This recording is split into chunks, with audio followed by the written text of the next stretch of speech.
How's it going, folks? This is Demo, And Zoner. and right now we're at a place, we're still in Mono County, a place called Masonic.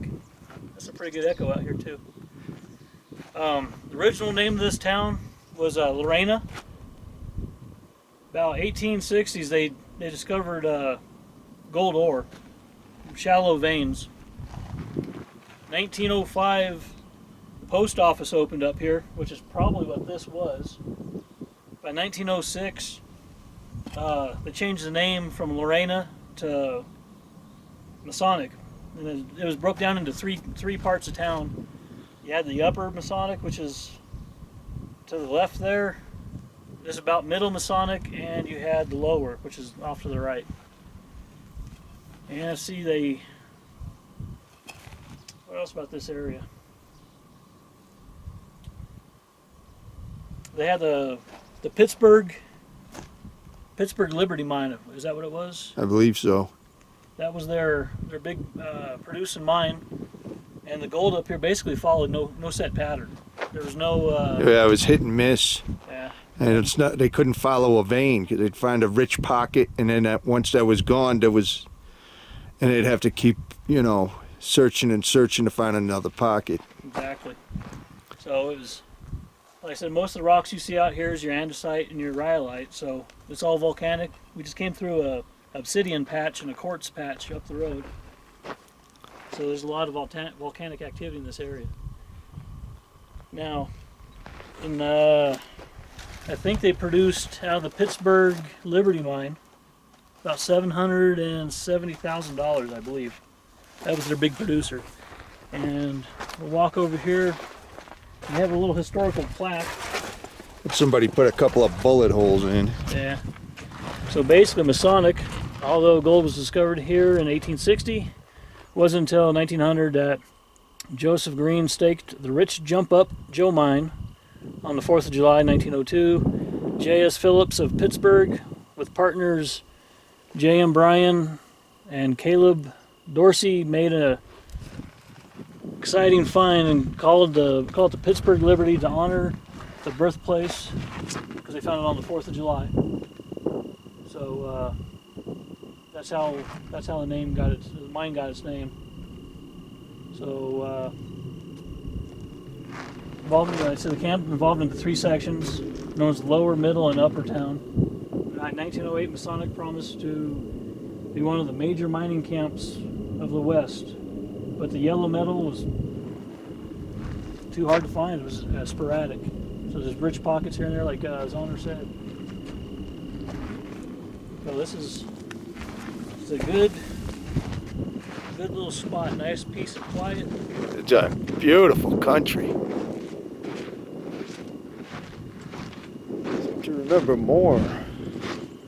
This cabin has collapsed since the last time I was here, but that was 17 years ago.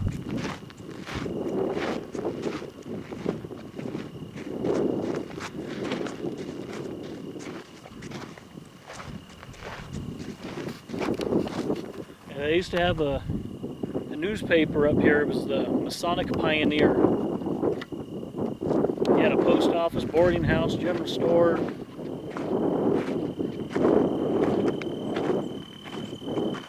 And some old cans. But the post office opened 1905. Then Masonic, like I said, changed its name to 1906. Then they closed in 1912. By 1913, they reopened and closed for good in 1927. So, right up in this area with the three sections, you had a population of 500 people living here. That's according to the 1906 U.S. Census.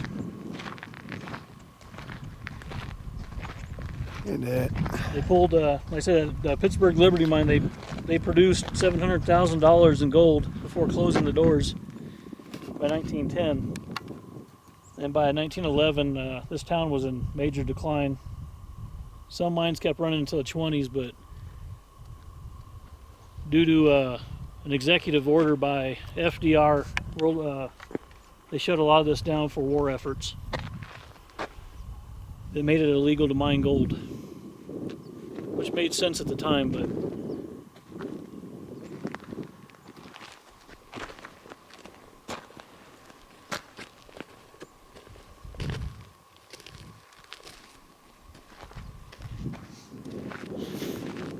Like there's another old cabin just right down over here.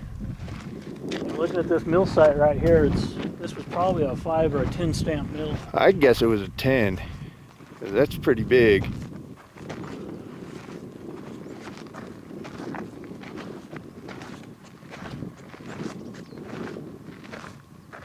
Yeah, we really can't tell without hiking up there. Yeah.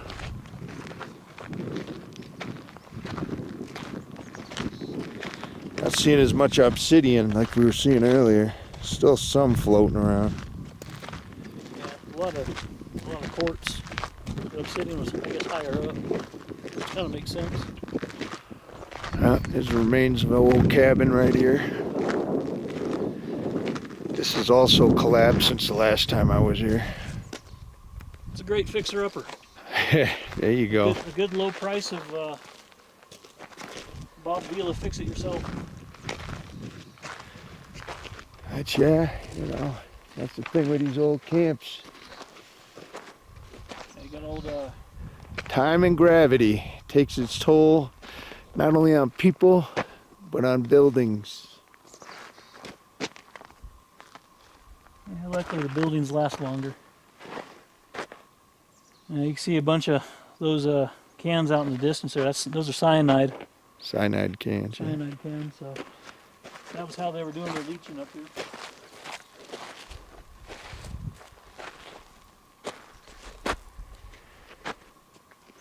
500 people.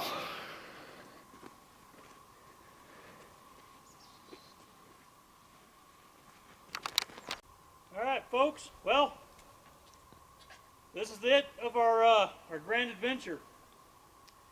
We just want to say thanks for joining us on another whirlwind trip to California Ghost Town country. So, with that being said, this is Demo And Zonner, saying, for the second time in one video, don't let your meat low. Thanks, folks. Thanks a lot, folks. Bye-bye. See you next time.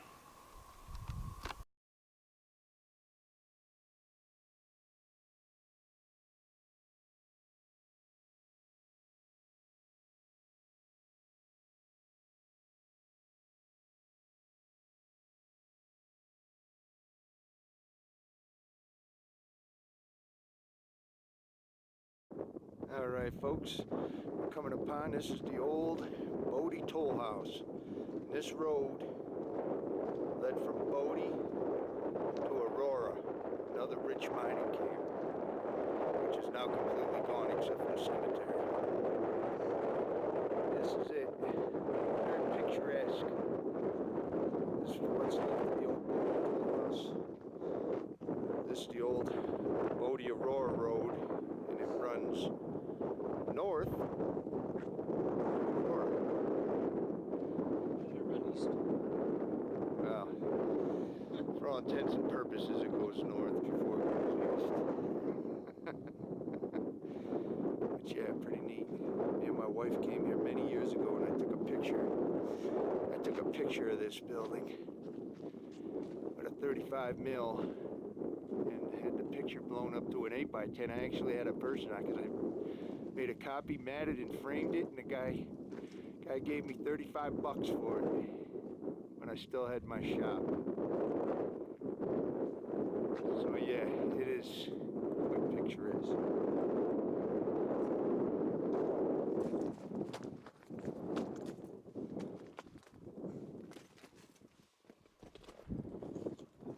Those ribbons on the wall, 1958. Yeah, I see that one.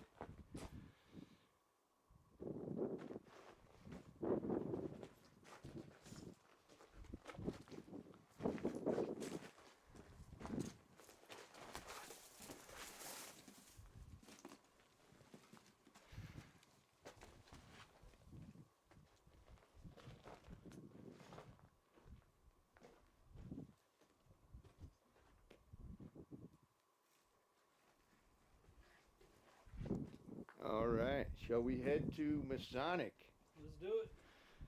We are off on the road to Masonic.